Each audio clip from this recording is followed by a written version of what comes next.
Salam sejahtera, terima kasih karena bersama dengan saya di Nazilin Unity Channel. Hari ini sudah kita tahu siapa yang menggantikan Rafizi Ramli sebagai Menteri Ekonomi. Telah disahkan bahwa Amir Hamzah kini dilantik menyandang tugasan Menteri Ekonomi berkuat kuasa serta-merta. Wow, saya akan terangkan kepada Anda semua kenapa Amir Hamzah dipilih dan bukan orang lain. Kalau nak cerita panjang tentang kenapa Anwar Ibrahim pilih Amir Hamzah dan bukan dari UMNO, bukan daripada parti DAP atau daripada komponen yang lain, kita terus ulasan kali ini. Pastinya Anda akan suka dan Anda akan sebarkan kepada semua orang. Saudara, saya sangka Anwar Ibrahim ini dia akan lantik menteri baru, tapi rupa-rupanya Anwar Ibrahim jauh lebih pintar daripada Muhyiddin. Dia jauh lebih pintar daripada Mahathir. Dia jauh lebih pintar daripada Taqiyuddin Hasan. Jauh lebih pintar daripada Najib dan juga Ismail Sabri Yaakob. Kepintaran Anwar Ibrahim melangkaui pemikiran orang lain. Dia lebih suka memilih damai berbanding kekalutan. Itu sebabnya Anwar Ibrahim layak menjadi Perdana Menteri. Kalau ada orang kata Anwar Ibrahim tidak layak, orang itulah yang tidak layak sebenarnya. Tapi sebelum itu saya nak kongsikan dengan Anda dulu, sebelum saya teruskan ulasan kali ini. Saudara, untuk Anda meminati kehidupan politik, ini saya kongsikan dulu. Mau sehat, dengarkan baik-baik. Ini adalah terapi imun transfer factor for life. Saya tidak jual ubat, tapi saya kongsikan dengan Anda. Terapi imun yang meningkatkan daya imun badan kita sehingga 400%. Peningkatan daya imun tubuh badan kita menyebabkan kita kuat melawan penyakit dan kita sembuh daripada semua jenis penyakit. Secara umum dan ringkasnya, kita kena penyakit dan kita sukar sembuh daripada penyakit karena daya imun badan kita yang lemah dan daya imun badan kita yang bodoh. Apabila daya imun badan kita lemah dan daya imun badan kita jadi bodoh, kita akan kena penyakit dan kita tidak akan sembuh daripada penyakit, lalu kita boleh menemui ajal. Tapi dengan peningkatan daya imun badan kita ini, kita boleh melawan penyakit melalui imun badan kita dengan kuat, 400% lebih kuat. Dan ia juga akan memulihkan imun badan kita menjadi bijaksana. Sesiapa yang berminat untuk sehat dan cepat pulih daripada masalah kesehatan, hubungi nombor telefon yang tertera di WhatsApp tersebut. Dan ini ialah produk lulus KKM, diperakui oleh semua dokter-dokter di seluruh dunia dan juga halal. Dapatkannya, jangan bertangguh-tangguh, karena bulan ini ada promosi hebat sehingga 30 hari bulan. Cepat hubungi, Anda mungkin orang yang bertuah. Baiklah saudara-saudara sekalian. Pertama, Anwar Ibrahim memilih untuk melantik Amir Hamzah kerana bagi mengelakkan seteru politik dalam kerajaan perpaduan. Kalau dia pilih daripada tempat lain, dia pilih daripada UMNO atau dia pilih daripada PKR atau dia pilih Nurul Izzah Anwar sebagai Menteri Ekonomi, itu adalah jalan langkah yang membunuh diri. Kerana akan menyebabkan perebutan lagi, berlaku lagi ketidakstabilan dan pembangkang juga akan mengambil peluang untuk menyerang Anwar Ibrahim. Jadi itu sebabnya apabila Anwar Ibrahim melantik Amir Hamzah, saya rasa ini adalah kebijaksanaan luar biasa Anwar. Supaya tidak berlaku perebutan, tidak ada pertikaian antara parti-parti politik yang mahukan jawatan menteri itu, kononnya untuk kota UMNO, kononnya untuk kota PKR, kononnya untuk kota ini, kota itu dan sebagainya. Anwar Ibrahim mengambil jalan tengah, melantik menteri yang sudah ada, yaitu Amir Hamzah. Kebetulan pula Amir Hamzah ialah hanya Menteri Ekonomi 2. Jadi dia masih mempunyai masa, kekuatan dan juga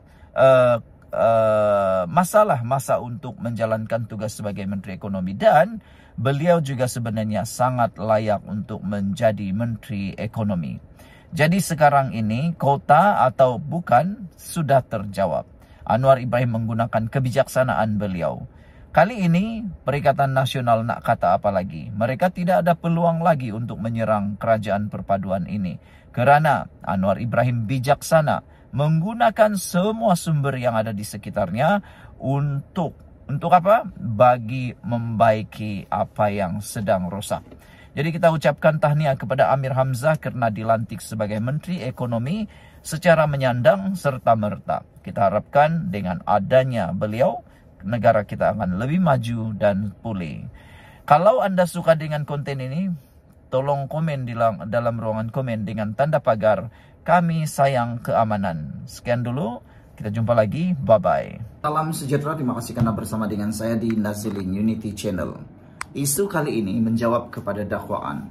Rafizi Ramli akan keluar daripada parti PKR lalu membentuk parti yang baru. Selepas baru-baru ini beliau mendedahkan ada pengubahsuaian dalam rancangan Malaysia yang ke-13 yang merupakan salah seorang terlibat dalam pembinaan RMK-13 itu ialah Rafizi Ramli sendiri. Rafizi Ramli agak terkilan dengan sehingga menyatakan bahawa RMK-13 itu dihasilkan dengan susah payah sampai berbelas-belas jam tak tidur daripada rakyat sehinggalah pemimpin-pemimpin pentadbiran. Jadi dia kata kenapa harus diubah secara tergesa-gesa saat akhir lagi tu. Jadi ada orang yang membuat spekulasi kononnya Rafizi akan keluar parti PKR dan membentuk parti baharu. Jadi, konten pada pagi ini membalas ataupun menjawab betulkah Rafizi Ramli akan membina atau menubuhkan parti baharu. Tapi sebelum itu saya nak perkenalkan kepada anda semua, ini Transfer Factor for Life. Ini bukan ubat tapi ini ialah terapi imun meningkatkan daya imun badan kita sehingga 400%. Terapi imun ini adalah terapi imun yang membantu melawan penyakit daripada dalam tubuh badan kita. Secara umum dan ringkasnya, kita kena penyakit kerana imun badan kita yang lemah. Kita tak sembuh-sembuh daripada penyakit kerana imun badan kita yang bodoh. Tetapi secara umum dan ringkasnya juga, kita sembuh daripada pelbagai jenis penyakit apabila daya imun badan kita menjadi kuat dan stabil. Dengan imun badan kita yang kuat, imun badan akan melawan semua jenis penyakit dengan lebih cepat dan lebih kuat. Jadi dapatkan produk atau transfer factor ini, terapi imun ini melalui nombor telefon yang tertera. Jangan tunggu lama-lama sampai anda sudah terlambat baru tengadah. Ingat, produk ini lulus KKM, halal dan juga diperakui oleh semua doktor-doktor di seluruh dunia. Baiklah, saudara-saudara sekalian, menjawab kepada tuduhan Rafizi Ramli kononnya akan membentuk parti baharu selepas RMK-13 diubah suai. Ini jawapan yang paling tepat.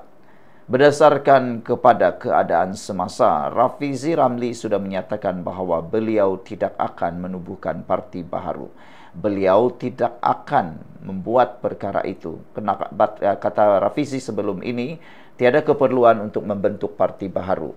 Kerana kata Rafizi cukup sudah parti yang ada sekarang. Dan saya setuju dengan apa yang Rafizi katakan. Pertama, isu RMK-13 tiada kaitan langsung dengan penubuhan parti untuk Rafizi. Rafizi menegaskan isu pembentangan semula atau rombakan RMK-13 tidak pernah timbul ketika beliau dan Kementerian Ekonomi sedang menyiapkan intipatinya. Jadi, dakwaan beliau keluar PKR kerana RMK-13 diubah adalah tidak benar. Kedua, keputusan pemilihan PKR pada tahun 2025. Pada pemilihan PKR pada Mac hingga Mei 2025, Rafizi tewas jawatan timbalan Presiden kepada Nurul Izzah Anwar.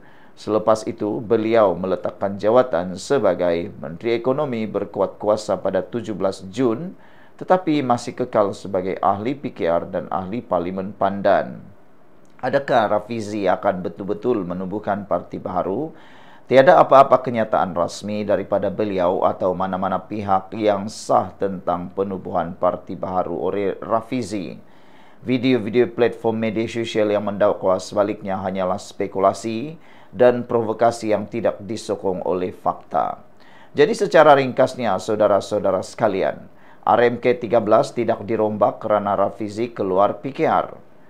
Selain daripada itu, Rafizi kalah jawatan timbalan Presiden PKR pada Mei 2025 dan meletak jawatan sebagai menteri. Beliau masih ahli PKR, masih ahli parlimen. Setakat ini, tiada penubuhan parti baharu yang sah yang diumumkan. Jadi saudara-saudara sekalian, jika muncul perkembangan baru seperti pendaftaran resmi parti, ikuti saya di channel Nazilin Unity. Saya boleh bantu untuk cari maklumat bagi Anda semua. Terima kasih kerana menonton channel ini. Jangan lupa tinggalkan komen Anda dengan tanda pagar "Kami sayang Rafizi" jika Anda sayang Rafizi. Jangan lupa dapatkan transfer factor for life ini, terapi imun. Jangan pikir lama-lama, dapatkan konsultasi percuma dan juga nasihat percuma daripada kami. Sekian dulu, kita jumpa lagi. Bye-bye.